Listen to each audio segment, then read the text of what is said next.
하고 하면 돼요. 용도 지역. 옳은 것은, 자, 우리가 머릿속에 용도 지역 나오면 머릿속에 국토 전체를 대상으로 한다.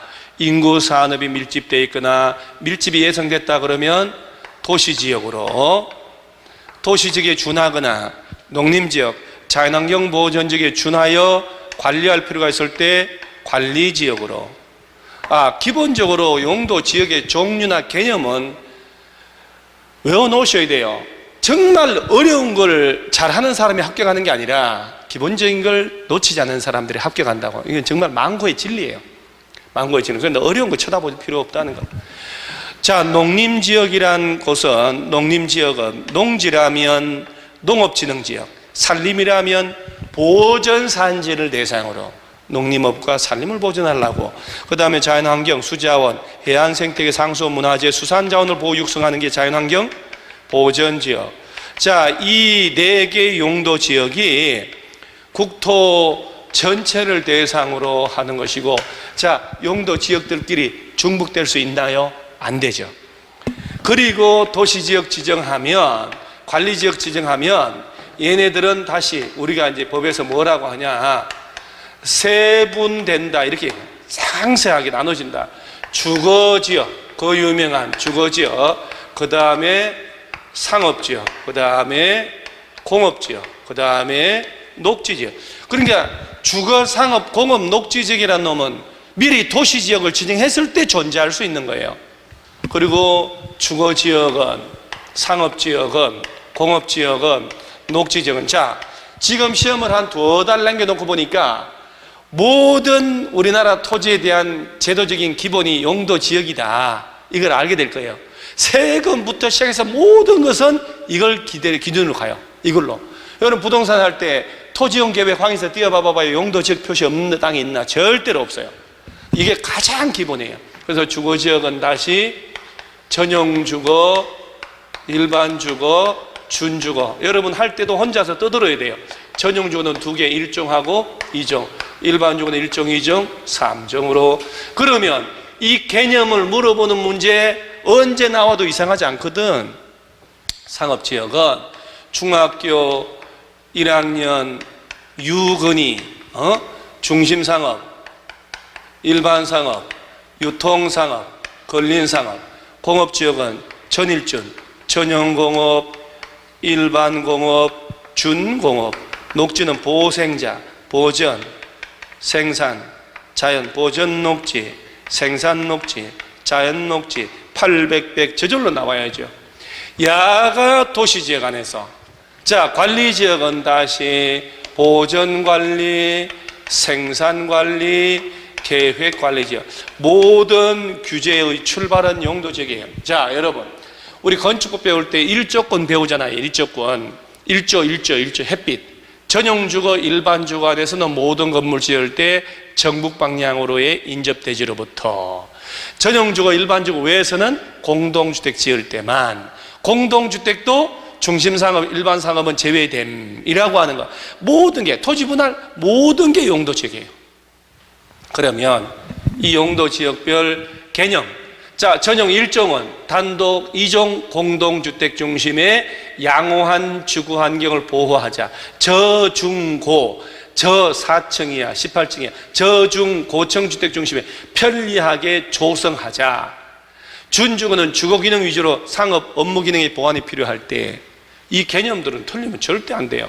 그 다음에 중심, 일반, 유통, 근린, 이 중에 유통 근린에서 도시내 지역 간의 유통기능 증진, 유통상업, 근린지역 안에서 일용품 서비스 공급, 근린, 일반적인 업무 상업기능, 일반상업, 도심 부도시화 시키면 중심, 공업지역 셋 중에 중화공업이나 공해성공업을 전용공업, 환경을 저해하지 않는 공업 배치 일반, 경공업, 그 밖에 주거 업무, 상업기능의 보완, 경주, 준, 보전녹지, 도시의 자연환경, 경관, 산림, 녹지 공간을 보존하려고, 농업적 생산을 위하여 개발 유보하려고. 자, 제한적으로 개발도 가능한 녹지, 자연녹지, 제자 이렇게. 용도 지역을 지정하는 이유, 각각의 용도 지역별로 건축물 지을 수 있는 용도가 뭐냐고, 용도 제한, 첫째, 둘째, 규모 얼마나 지을래? 이게 바로 그 유명한 건폐율과 용적률이에요. 용도 지역 제도가 만들어지는 이유를 알아야 돼요. 전국의 모든 땅은 이런 식으로 용도 지역을 다 구분해서 정해놨다. 그 용도 지역별로 어떤 건물 지을 수 있냐 없냐, 몇 층으로 올라갈래, 건폐율 몇 프로, 용적률 몇 프로, 이게 용도 지역별 행위 제한이에요. 행위 제한. 그러면 얘네들이 중복되면 되간요? 안 되죠. 중복될 수 없다. 자, 이럴 때 도시지역, 관리지역, 농림지역, 자연환경 아무것도 미지정된 땅이 있을 수 있을까? 있다고 그랬지요. 미지정이란 용어, 법적 용어 자체가 존재하는데, 미등록지란 단어, 미등기지란 단어가 존재한다는 얘기는 그런 땅이 있다는 얘기잖아요. 없으면 존재하지 않지요. 여러 용도가 없다. 그럼 거기다 건물 지을 때 네 마음대로 하실까요? 그러면 안 되잖아. 행위 제한 적용해야 될 거 아니에요. 그래서 중요한 거, 넷 중에 아무것도 지정 안 된 땅에서 건폐율, 용적률, 행위 제한 적용할 때는 제일 센 자연환경 보전지역에 관한 규정을 적용합니다. 여러분, 이건 어떻게 양보할 수 없는 부분이에요. 정확하게 알아놓으셔야 돼요. 좋은 말로 할 때 정확하게 알아놓으세요. 좋은 말로 할 때 욱하지 않게. 그 다음, 도시지역을 지정했는데 미처 세분을 못했네. 거기다 건물 지을 때 건폐율은 얼마로 맞게 지어야 될까? 보전, 녹지지역에 관한 규정을 적용하니까 건폐율은 20, 용적률은 얼마일까요? 180%. 관리지역 중에 도시지역으로 편입이 예상되는 곳이 계획관리, 농림지역과 유사한 데가 생산관리, 자연환경과 유사한 데가 보존관리거든. 근데 관리지역을 지정했는데 얘도 미처 세분을 못했네. 제일 센 보전관리지역에 관한 규정을 적용해요. 따라서 얘도 건폐율 20%, 용적률 80%. 미지정된 것도 자연환경 보전지역이니까 건폐율 20, 용적률 80 똑같단 말이에요. 따라서 여러분, 용도가 지정 안 되거나 세분되지 않은 곳은 있을 수 있지만 용도 지역별 행위 제한을 받지 않는 곳은 있을 수 없어요. 그러죠? 그래야 형평이 맞지. 이게 용도 지역 제도예요. 용도 지역. 옳은 것은 이거 하나 설명하려고 이 멀리 온 거예요. 이 많은 걸 한 거예요. 자, 옳은 것은 답은 또 1번. 진짜 이 지금 아이디어 좋잖아요. 이 진짜 이거 제가 밤늦게까지 다 화면에다 다 이걸 블록 설정해서 진짜 이거 다 바꿔놨는데 진짜 아이디어 좋은 것 같아요. 자, 도시지역은 주거, 상업, 공업, 녹지 지역인데 이게 웬일입니까? 이런 게 이제 안 보이면 큰일 나죠. 자연환경 보전 지역은 녹지 지역 보전 관리로 구분하니 말도 안 되는 이런 아이디어가. 자, 항만구역으로서 도시지역에 연접한 공유수면은 도시지역으로 지정고시 된 것으로 본다. 자, 도시지역에서는요, 도로법에 따른 접도구역을 적용하지 않습니다. 이건 참 혹시나 해서 넣어놓은 건데, 이 접도구역이 뭐냐? 도로하고 접하고 있다. 여러분 혹시 지방으로 여행 가거나 지방으로 갈 때 국도변에 이렇게 하얀색 간판으로 여기서부터는 도로법 제51조 49조 법이 막 바뀌어놓으니까 법조문 순서는 좀 달라요. 도로법에 따른 접도구역 구간입니다라고 팻말 보셨는지 모르겠어요. 아니면 이제 옛날 시골에는 도로 옆에 밭에다가 콘크리트 말뚝을 박아놔요. 그래서 노란 말뚝 칠해놓고 접도구역이라고 까만 글씨 써놨어. 접도구역이라는 게 뭐냐면 도로가 만들어졌는데 나중에 도로가 확장될 수 있거든요. 그 도로가 확장돼야 되는데 땅 가진 사람이 건물 지으면 안 되잖아. 그러니까 도로로부터 경계로부터 한 최대 30m, 보통 20m 정도 해서 한 2, 3km 정도를 접도구역으로 딱 지정하면 거기서는 건물 지을 때 도로관리청의 허가를 받아야 돼요. 그러니까 접도구역 안에서는 여러분 나중에 부동산 할 때도 건물 못 짓는다 이렇게 알면 돼요. 이 접도구역이 도시지역은 적용 안 해. 그래서 접도구역은 지방으로 갈 때나 보여요. 자, 다시. 자, 여러분 도시지역 안에서는 도로법상 접도구역을 적용한다, 안 한다? 안 한다. 관리지역 이런 데만 적용한다. 또 도시계에서 적용하지 않는 곳이 있잖아요. 않는 게 있잖아요. 농지법 제8조 농지적. 자, 도시지역은 농지 거래할 때 농지적 낸다, 안 낸다? 도시지역은 안 낸다, 안 낸다. 안 내도 된다. 절대 안 낸다. 절대 안 낸다는 그러면 안 되고, 도시지역 중에 주거, 상업, 공업지역은 절대 안 낸다. 녹지지역은 내는 게 원칙. 녹지라도 카메라 못 잡네요. 녹지라도 시설 사업을 할 때는 안 내도 된다. 우리 바깥에서 제일 싫어하는 선생은 미친 듯이 왔다 갔다 하는 선생이에요. 우리 개론 선생님 미친 듯이 왔다 갔다 하던데, 키는 작아도. 저는 미친 듯이 왔다 갔다 하지 않는데 보충하려고 이렇게 그걸 왔다 갔다 좀 천천히 해요. 카메라 못 잡을까 봐. 자, 요런 문제 나오면 우리 깔끔하게 풀고 가자고요. 도시, 관리, 농림, 자연환경 보전지역 이 넷 중에 아무것도 지정 안 된 지역에 대해서는 용도 지역별 건폐율 용적률 적용할 때 자연환경 보전지역 오케이. 그런데 이걸 보전 녹지 지역에 관한 규정을 적용한다고 자주 냅니다. 여러분 진짜 조금만 신경 써주세요. 사람 하나 살린다 치고 넷 중에 아무것도 지정 안 된 곳에서 건물 지을 때는 자연환경 보전지역에 관한 규정을 적용하고, 도시로 지정했는데 요래 세분을 못했다, 그럼 보전 녹지지역에 관한 규정을 적용하고, 관리지역 지정했는데 세분 못했다, 보전 관리지역에 관한 규정을 적용하고. 얘는요 언제 나와도 이상하지 않고 자주 나오는 지문이에요. 꼭 신경을 써주세요. 드디어 이제 여러분 용도 지역별로 건물을 지을 수 있냐 없냐, 이게 왜 여기는 제가 못 넣냐면, 일정 전용 주거 지역부터 21개 용도 지역이 여기까지 들어가면 21개 용도 지역별로 박스가 2개씩 있어요. 예를 들어 자연환경 보전 지역에서는 대통령 영에 따라서 허용되는 게 있고, 지자체 조례가 정한 바에 따라 허용되는 게 해서 박스가 2개니까 실질적으로 42개의 박스가 나오는 거예요. 그걸 또 어떻게 외웁니까? 그래서 우리가 기본적으로 자연환경 보전지역하고 전용주거지역은 좀 외워놓는데, 그래도 자주 나오는 게 아파트거든요. 아파트. 우리 아파트 이제 여기 와서 한번 볼까요?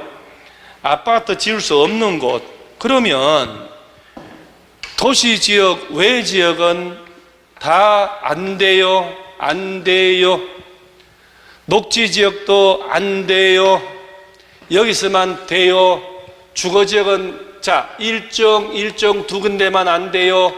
일정 전용은 단독주택 중심의 양호한 주거환경, 아파트 안 돼요. 일정 일반 4층 이하만 지어야 되니까 아파트 안 돼요. 나머지 다 돼요.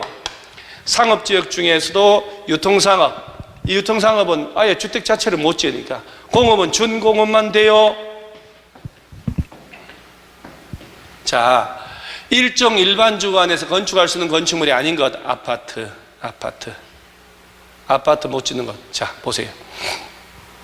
여러분요, 혹시나 해서 하는데, 혹시 단독주택을 못 짓는 곳, 유전 불가.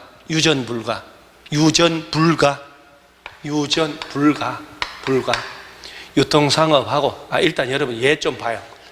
유통상업 지역이란 놈은 진짜 제가 누누이 얘기하죠. 도시 내 지역 간의 유통기능을 정진한다. 저 도시 외곽의 물류센터나 도매시장 같은 데요. 저 지방의 화르차들, 통영 여수 화르차 밤 12시 출발해요. 왜? 심야에 출발해야 올라오는 시간에 차 안 막힐 거 아니에요. 주로 이런 물류센터는 심야에 뭘 해. 그 여기다 잠자는 시설 안 돼. 그러니까 숙박이나 주택 자체가 안 된다 아셔야 돼요. 유통상업 나오면. 그 유통상업에는 아파트 자체를 못 지으니까 일주권이 뭐고 있을 수가 없는 거예요. 주택 자체를 못 짓는데. 그 다음에 유전불가, 전용공업, 유전불가, 단독. 중심상업도 안 되는데 다른 용도가 복합된 것도 허용되거든요. 다른 걸 지으면서 단독주택 한 층을 맨 위에 층 짓고 이건 또 허용해요. 따라서 얘는 시험에 안 나올 거고 이 2개 딱 외워놓으세요. 자, 단독주택 지을 수 없는 것이 유전불가, 그 다음에 아파트를 못 짓는 거, 뭐 이렇게 외웁니까? 일정 전용, 일정 일반 2개는 당연히 알 것이고, 유통상업도 알 것이고, 전용공업, 일반공업은 안 돼. 그러니까 준공업은 된단 말이에요. 전용 주거도 2종 전용되고, 일반 주거는 2종, 3종은 다 되고요. 녹지지역 안 돼요. 다 도시외 다 안 돼요. 그럼 아파트 지을 수 있는 곳은 여러분 2종 전용은 된다. 일반적으로 이런 데는 아파트 짓는 거 이런데 상업지역 중에 유통상업 빼고 유통상업 상업지역은 뭐 되겠지요. 공업은 준공업. 요거는 좀 외워놓으셔야 돼요. 그래서 아파트를 지을 수 있다 없다 하는 것 조금 정리해 놓으시고요. 그 다음에 여러분 요게 올해 작년 연말이죠. 이따 용도 지구도 나옵니다만 여러분 우리가 11개 9개 용도 지구가 나오는데 그 법령에 따른 용도 지구 외의 새로운 걸 신설할 수 있다고 배웠잖아요. 그 시험에 나왔잖아요. 그러니까 얘도 이번에 법 바뀌어가지고 이해를 하셔야 돼요. 지문 나올 수 있거든. 올해 시도지사나 대도시시장은 지금 정신 챙기고 허리 똑바로 펴고 앉아서 들어야 돼요. 여러분 딱 펴고 눈에 힘주고, 시도 대도시시장은 해당 시도 대도시 조례로 정한 바에 따라 도시군관리계 결정으로 세분된 주거지역, 상업지역, 공업지역, 녹지지역을 추가적으로 세분화해 정할 수 있다고 되어 있죠. 그러니까 이 주거지역 있잖아요. 주거지역, 상업, 공업, 녹지를 우리가 배운 게 전용주거, 일반주거, 준주거, 중일, 유건이 이렇게 나오잖아요. 얘들은 법령에 따른 용도 지역이고 우리가 외우는 상업지역이 중일, 유건이 말고 추가로 상업지역을 만들어도 된다는 얘기예요. 전일준 말고 추가로 주거지역을 또 해도 된다는 얘기예요. 추가로 공업지역을 만들어도 된다는 얘기예요. 이거 새로 만드는 제도예요. 그래서 시험에 주거, 상업, 공업, 녹지지역을 추가로 세분화하여 지정할 수 없다 이렇게 낼 거란 말이에요. 조례로 우리가 배운 거 외에 주거지역, 상업지역을 추가로 더 세분해서 도시군관리계 결정해서 만들 수도 있다 없다? 있다. 분명히 제가 얘기를 했어요. 이거 약속. 진짜 이렇게 제가 22년째 강의하는데 이런 걸 이렇게 강조하고 수업 시간 해줄 때 저 양반 뭔가 참 평생을 여기다가 직업을 했는데 잘 알아들어놔야 되겠구나 이런 생각 자꾸 하셔야 돼요. 저는 학교 졸업하고 난 다음에 평생을 이것밖에 안 했어요. 내 반평생 이거 한 건데요. 이 강의 이거. 그러니까 이런 거는 꼭 주의해 놓으셔야 돼요. 그래서 시도 대도시에서는 우리가 배우는 주거지역, 상업지역, 공업, 녹지 야들이 있지만 얘들로 미흡하다 해서 추가로 조례로 정한 바에 따라 추가로 얘들 더 새로운 거 만들어도 되는구나 이렇게. 그래서 여러분 나중에 올해 이후부터는 이게 이제 이번에 처음 만들었으니까 작년 겨울에 우리가 이렇게 토지연계획 확인서 띄워보면 우리가 알고 있는 주거지역이 아닌 게, 상업지역이 아닌 게 있을 수도 있어요. 그러면 그 안에 뭘 지을 수 있냐? 지자체 찾아가서 확인하면 돼요. 이거 어떤 거 몇 층으로 지을 수 있나요? 이렇게.